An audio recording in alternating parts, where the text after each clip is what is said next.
अस्सलाम वालेकुम। उम्मीद है कि आप सब खैरियत से होंगे। आज का जो टॉपिक है 10th स्टैंडर्ड के लिए हिस्ट्री का, वो है decolonisation and independence part second. Part first में हमने पढ़ा था कि किस तरह से कॉलोनीज़ को इंडिपेंडेंस मिल गई। उसके बाद हमने पढ़ा कि जो ब्रिटेन वुड इंस्टीट्यूशन थे, आईएमएफ और वर्ल्ड बैंक, उन्होंने पहले मदद की थी सिर्फ एडवांस्ड इंडस्ट्रियल नेशंस को, लेकिन ज़रूरत किसको थी मदद की?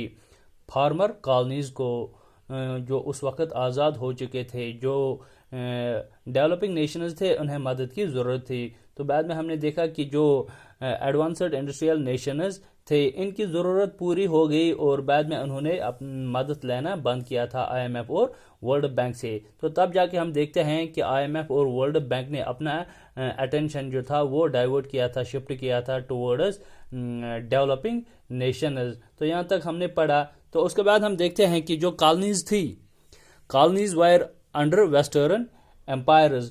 तो जो कॉलोनीज वेस्टर्न एम्पायर्स के अंडर थे, वो किन किन के अंडर होते थे उस समय पे? वो ब्रिटेन के अंडर होते थे, फ्रांस के अंडर होते थे और पुर्तगाल के पास थे। अब ये कॉलोनीज क्या कर रहे थे? जो न्यूली इंडिपेंडेंट नेशंस बन गए, जो फार्मर कॉलोनीज थी। तो आयरनिकली यहाँ पे हम देखते हैं आज़ादी हासिल करने के बाद, after independence, they were also dominated by colonial powers. तो गोया कि जो ये कॉलोनीज थी, आज़ादी हासिल करने के बाद भी इन पे किनका डोमिनेंस रहा था? जो कॉलोनियल पावर्स थे, जो फार्मर कॉलोनियल पावर्स थे, उन्हीं के डोमिनेंस के अंडर ये फिर भी रह गई आज़ादी हासिल करने के बाद। वो कैसे?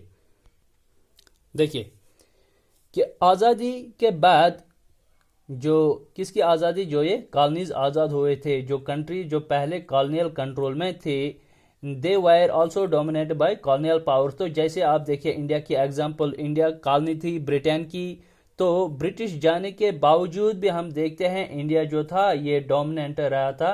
तो India was dominated by former colonial powers. तो इस सेंटेंस को समझे कि इंडिया को आज़ादी मिल गई, ठीक है, इसी तरह जो अदर कॉलोनीज थी उनको भी आज़ादी मिल गई, लेकिन आज़ादी मिलने के बावजूद भी they were dominated by former colonial powers. तो वो कैसे? इनके ऊपर दबाव बना रहे थे। कौन? कॉलोनियल पावर्स दबाव बना रहे थे। कैसे? क्यों ऐसा हुआ था कि आज़ादी के बाद भी ये लोग गुलामी की तरफ जी रहे थे?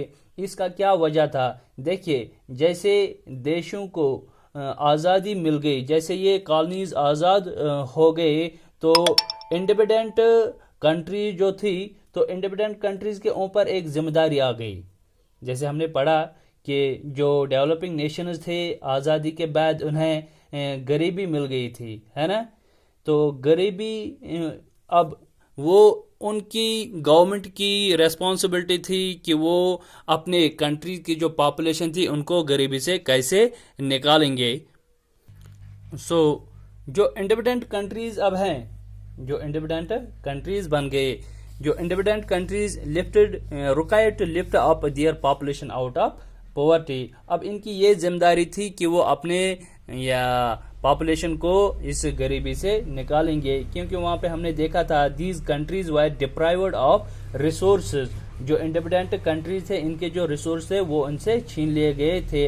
अब इन इंडिपेंडेंट कंट्रीज के सामने सबसे पहला काम क्या था कि इनकी जो पॉपुलेशन थी, जो गरीबी में थी, उनको बाहर निकालना था। ये पहला चैलेंज था उनके सामने। इंडिपेंडेंट कंट्रीज पहले देश की गरीबी को ख़त्म करना है, ये पहले उनको ये सेटअप उठाना था, जो कि हम देखते हैं आज भी, अभी भी इंडिया ने 2020 में हिंदुस्तान की पॉपुलेशन को इस गरीबी से नहीं निकाला। अब इंडिपेंडेंट कंट्रीज कैसे अपने पॉपुलेशन को इस प्रॉब्लम से बाहर निकालेंगे? तो इंडिपेंडेंट कंट्रीज के पास एक ऑप्शन था, वही ऑप्शन कि जो ब्रिटेन वुड इंस्टीट्यूशंस थे, आईएमएफ और वर्ल्ड बैंक। अब उनको क्या करना था? जो भी डेवलपिंग कंट्रीज थे, अपनी कंट्री में गरीबी ख़त्म करने के लिए उनको क्या करना चाहिए? So they went to international institutions, they went to international institutions, IMF और वर्ल्ड बैंक जो उस समय पे था। तो उन लोगों के पास गए, तो आईएमएफ और वर्ल्ड बैंक के पास ये लोग गए थे। तो अब देखिए मैंने आपको पिछले वीडियो में बताया कि आईएमएफ और वर्ल्ड बैंक जो है इसमें मेजर डिसीजन लेने की पावर किसके पास थी, जो वेस्टर्न कंट्रीज थी, क्योंकि वेस्टर्न कंट्रीज के पास पावर होता था, उनके पास पैसा होता था, वही इस ब्रिटेन वुड्स इंस्टीट्यूशंस पर डोमिनेंट थे वेस्टर्न कंट्रीज। तो ठीक है, यहाँ पे मैंने बताया कि आईएमएफ और वर्ल्ड बैंक यही है, but these agencies were dominated by former colonial power, जो कि मैं अभी बता रहा था, जो ऊपर हमने लिखा था कि कॉलोनियल पावर्स डोमिनेंट रहे थे। कॉलोनीज को आज़ादी के बाद भी ये क्या रहे, इन पर डोमिनेंट रहे कॉलोनियल पावर्स, क्योंकि आज़ादी के बाद में इन कंट्रीज को गरीबी हटानी थी। गरीबी हटाने के लिए वो इंटरनेशनल एजेंसीज के पास चले गए थे, लेकिन उन एजेंसीज पर किसका दबदबा चल रहा था, वेस्टर्न कॉलोनियल पावर्स। तो एक तरफ हम देखते हैं कि कॉलोनियल पावर्स जो है ये डोमिनेट रहे थे, या जो इंटरनेशनल एजेंसीज थे they were dominated by former colonial powers. अब हम देखते हैं पहले डायरेक्टली कॉलोनियल पावर्स के अंडर में थे, जो आज कॉलोनीज लिबरेट हुए थे सेकंड वर्ल्ड वॉर के बाद, वो पहले डायरेक्टली कॉलोनियल पावर्स के अंडर में थे। तो उसके बाद हम देखते हैं अब इनडायरेक्टली इन एजेंसीज के थ्रू कॉलोनियल पावर्स के अंडर में भी ये रहे थे। कौन, जो न्यूली इंडिपेंडेंट नेशंस थे। तो जो डेवलपिंग कंट्रीज थी जो आज़ाद हुए थे, वो आज़ाद होते हुए अपने आप को बांध के हुए समझ रहे थे। अब आपको जो मैंने बताया था कि डिकॉलोनाइजेशन, ये इंडिपेंडेंस हैं, ये शायद सैंपल हैं, आप यही सोच रहे थे शायद सैंपल सा टॉपिक हैं कि डिकॉलोनाइजेशन, कॉलोनीज जो है ये वो लिबरेट हो गई तो आज़ादी हो गई। नहीं, ये लोग आज़ाद होके भी गुलामी कर रहे थे। वो कैसे, जो कि मैंने अभी आपको बताया था। तो जिस तरह हम आज देखते हैं कि ये सैंपल नहीं है कि डिकॉलोनाइजेशन और इंडिपेंडेंस, जो हम आज देखते हैं कि बीजेपी जिन्होंने इंडिया को बर्बाद कर दिया, कांग्रेस ने हिंदुस्तान को 70 साल से बनाया था, लेकिन बीजेपी ने 8 साल में इसको तबाह व बर्बाद कर दिया, both economically, socially as well as politically. अब छोड़िए इस बात को। तो इसके बाद हमने देखा था कि even after independence, after decolonization, former colonial powers controlled vital resources such as minerals and land in the former colonies। अब इसको हम थोड़ा एक्सप्लेन करेंगे। तो इसलिए ये सेंटेंस लिखा है कि आज़ादी मिलने के बावजूद भी क्या है कि जो फार्मर कॉलोनीज, कॉलोनियल पावर्स थे, जैसे फ्रांस, ब्रिटेन, यूएस होगा, तो इन कंट्रीज के द्वारा क्या किया जा रहा था, बहुत सारे रिसोर्स को कंट्रोल किया जा रहा था। कहाँ पे, जो फार्मर कॉलोनीज थे, जो अब इंडिपेंडेंट नेशंस बने थे। तो कॉलोनियल कंट्रीज में जैसे आप देखते हैं कि हम आज जो देखते हैं कि नियो कॉलोनिज्म है, कॉलोनी लिबरेट हो गई, लेकिन कॉलोनी के जो रिसोर्सेज हैं, चाहे लैंड हो, मिनरल हो या अदर रिसोर्सेज हो, वो फिर भी हम देखते हैं कॉलोनियल पावर्स के अंडर में होते हैं। तो जिसको हम ये कहते हैं कि ये नियो कॉलोनिज्म है। अगर हम देखेंगे अफ्रीकन कंट्रीज में इनको आज़ादी मिल गई, लेकिन बहुत वक्त तक वहाँ पे ब्रिटेन और यूएस की जो कंपनीज काम कर रहे थे, वहाँ से वो लोग मिनरल्स एक्सट्रैक्ट कर रहे थे, वहाँ की लैंड वो लोग यूटिलाइज इस्तेमाल करते थे। तो इनके रिसोर्सेज, इनका पैसा, इनके पावर, सब कुछ जो है वो फार्मर कॉलोनियल पावर्स के अंडर में थे। किनके अंडर में, जो फार्मर कॉलोनियल पावर्स के अंडर में थे। तो आई होप यहाँ तक आपको समझ में आया। तो उसके बाद हम देखते हैं कि was developing nation happy with this. क्या डेवलपिंग नेशन जो थे, जो फार्मर कॉलोनीज थी, जिनको सेकंड वर्ल्ड वॉर के बाद इंडिपेंडेंस मिल गई, क्या वो इस चीज से खुश थे, आईएमएफ और वर्ल्ड बैंक से? क्या वो इस प्रोसेस से खुश थे जो कि हमने अभी पढ़ा था? नहीं। जो डेवलपिंग कंट्रीज थे, they were not happy with this, वो इस चीज से खुश नहीं थे, क्योंकि दे वर नॉट बेनिफिटेड, क्योंकि उनको इसके साथ इससे कोई बेनिफिट नहीं मिल रहा था। या अगर हम बात करेंगे ब्रिटेन वुड इंस्टीट्यूशंस की, उस ब्रिटेन वुड इंस्टीट्यूशंस के जरिए से भी उनको कोई फायदा नहीं मिल रहा था। तब जाके हम ये बता सकते हैं कि developing countries were not happy with this. तो बाद में उन्होंने क्या किया? तो आईएमएफ और वर्ल्ड बैंक से अगर बेनिफिट मिल रहा था तो वो सिर्फ वेस्टर्न इंडस्ट्रियल नेशंस को मिल रहा था। जो डेवलपिंग नेशंस थे इनको बेनिफिट नहीं मिल रहा था। तो उसके बाद उन्होंने क्या किया था, they organized themselves as a group. अब जो डेवलपिंग नेशंस थे उन्होंने अपने आप को ऑर्गेनाइज किया, एक ग्रुप बना दिया जिसका नाम उन्होंने रखा G77। आया समझ में कि अब हम देखते हैं कि G77 उन्होंने बनाया।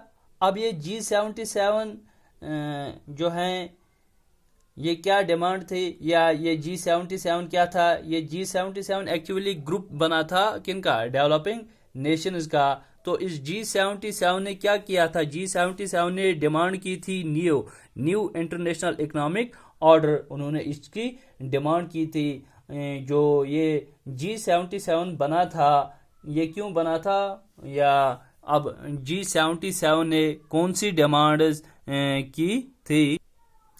G77 इसलिए बना था क्योंकि डेवलपिंग नेशंस खुश नहीं थे, उनके जो रिसोर्स थे वो एक्सट्रैक्ट किए जा रहे थे। अब उन्होंने न्यू बनाया था, new international economic order against जो है वो उन्होंने किसके खिलाफ बनाया था, आईएमएफ और वर्ल्ड बैंक। उन्होंने अब चैलेंज किया था आईएमएफ और वर्ल्ड बैंक के आईएमएफ और वर्ल्ड बैंक सिर्फ क्या कर रहा था कि वो सिर्फ बेनिफिट दे रहा था इंडस्ट्रियल नेशंस को। तब हम देखते हैं कि G77 rejected Britain would institutions and demanded new international economic order because they told that IMF and World Bank benefited only the developed nations and were dominated by the western colonial powers। एक तो ये benefit दे रहा था सिर्फ western advanced industrial Nations, कौन, Britain would system. दूसरा हम उन्होंने बताया कि जो ब्रिटेन वुड सिस्टम है ये सिर्फ डोमिनेटेड था किन के द्वारा, वेस्टर्न कॉलोनियल पावर्स के द्वारा। अब जो न्यू बनाया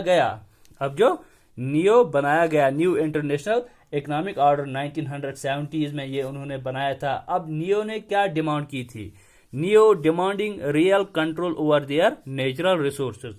ठीक है, मतलब कि इंडिया मान लीजिए आप, तो इनके जो नेचुरल रिसोर्स थे वो यही चाहते थे वही इनके नेचुरल रिसोर्स पर कंट्रोल करेंगे, इंडिया खुद नेचुरल रिसोर्स पर कंट्रोल करेंगे। तो इन इंस्टीट्यूशंस के जरिए से जो आईएमएफ और वर्ल्ड बैंक जो हैं वेस्टर्न नेशंस इन इंस्टीट्यूशंस के जरिए से सपोज इंडिया के रिसोर्स पर कब्जा कर रहे थे। जैसे कि अगर हम देखेंगे 1992 में जब इंडिया वर्ल्ड बैंक के पास लोन लेने के लिए गया था तो उस वक्त इंडिया की इकोनॉमी जो है वो खराब हुई थी, तो उन्होंने वर्ल्ड बैंक से लोन मांगा था। तो वर्ल्ड बैंक ने उन्होंने इनको क्या बताया था, वर्ल्ड बैंक ने उनको क्या बताया था, उन्होंने इनको कहा था कि आप जो हैं वेस्टर्न कंट्रीज के लिए लिबरलाइजेशन कर दो अपनी इकोनॉमी को, तब हम आपको लोन देंगे। गोया कि जो आईएमएफ और वर्ल्ड बैंक थे वो उस समय पे भी वेस्टर्न इकोनॉमीज के लिए बेनिफिट करने की कोशिश कर रहे थे, उनके बारे में ही सोच रहे थे। तो यहाँ पे हमने देखा था कि आईएमएफ और वर्ल्ड बैंक, अभी आपको अच्छी तरह से समझ आया कि ये सिर्फ बेनिफिट दे रहा था वेस्टर्न इंडस्ट्रियल नेशंस को। तो यहाँ पे हम जो देख रहे हैं कि न्यू बन गया, न्यू इंटरनेशनल इकोनॉमिक ऑर्डर। तो न्यू इंटरनेशनल इकोनॉमिक ऑर्डर ने क्या डिमांड की थी, real control over there natural resource. अगर इंडिया के रिसोर्स हैं तो इंडिया ही उस पर कंट्रोल करेगा। तो और उसके साथ उन्होंने कहा कि more development assistance, fair price for raw materials के लिए भी फेयर प्राइसेस होना चाहिए। तो दूसरी तरफ और get way to their manufactured goods. तो ये सुनिए कि समझे इस सेंटेंस को, अगर हमारे मटेरियल्स रॉ मटेरियल्स लेते हैं वेस्टर्न कंट्रीज, हमें फेयर प्राइस दे दो, हमें अच्छी रेट दे दो। तो उसके साथ साथ जो डेवलपिंग नेशंस थे तो वो क्या डिमांड कर रहे थे कि इनके जो मैन्युफैक्चर गुड्स थे डेवलपिंग कंट्रीज में कुछ न कुछ तो मैन्युफैक्चर हो रहा था। ऐसा नहीं कि डेवलपिंग कंट्रीज में कुछ नहीं मैन्युफैक्चर हो रहा था। जो G77 था ये डिमांड कर रहा था कि नियो जो बना इसमें उनके जो मैन्युफैक्चर्ड गुड्स थे, डेवलपिंग कंट्रीज के जो मैन्युफैक्चर्ड गुड्स थे, उन्हें सही कीमत मिले और उसी के साथ में एक और मौका ये मिले कि जो डेवलप्ड कंट्रीज थे उन डेवलप्ड कंट्रीज में डेवलप्ड कंट्रीज में जो डेवलपिंग कंट्रीज के मैन्युफैक्चर्ड गुड्स थे उनके लिए मार्केट वहां पे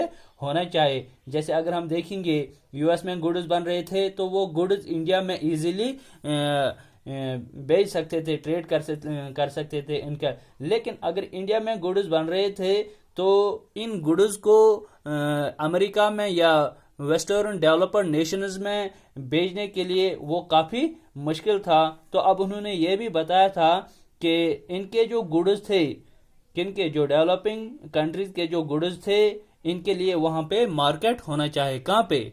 जो वेस्टर्न या इंडस्ट्रियल नेशन या डेवलप्ड नेशन थे वहाँ पे इनके लिए मार्केट होना चाहिए। वो वहाँ पे अपने गुड्स बेचना चाहते हैं तो वहाँ पे मार्केट होना चाहिए।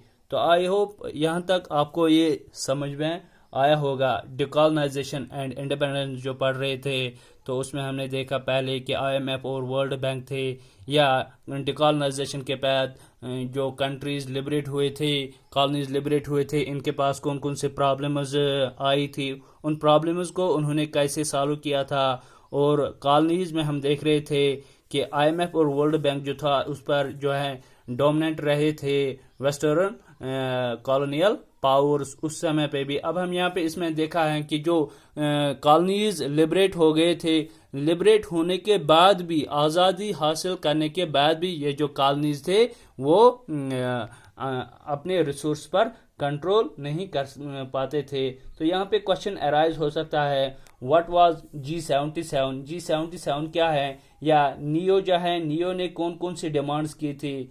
या क्वेश्चन ये भी आ सकता है, what was the reason that after independence जो developing countries were dominated by the formal colonial powers. I hope ये जो मैंने इन दो वीडियोस में आपको जो बताया था उसका आंसर यही है। कि अब हम देखेंगे कि ब्रिटेन वुड एग्रीमेंट क्या था, उस पर मैं थोड़ा सा आपको फिर से ये रिवाइज करूंगा। ब्रिटेन वुड एग्रीमेंट क्या था? तो अगर क्वेश्चन आया what is meant by Bretton wood agreement, उसका आंसर लिखना कि it was an agreement signed by the world powers in July 1944 at Mount Washington hotel situated in the Bretton Woods in New Hampshire USA.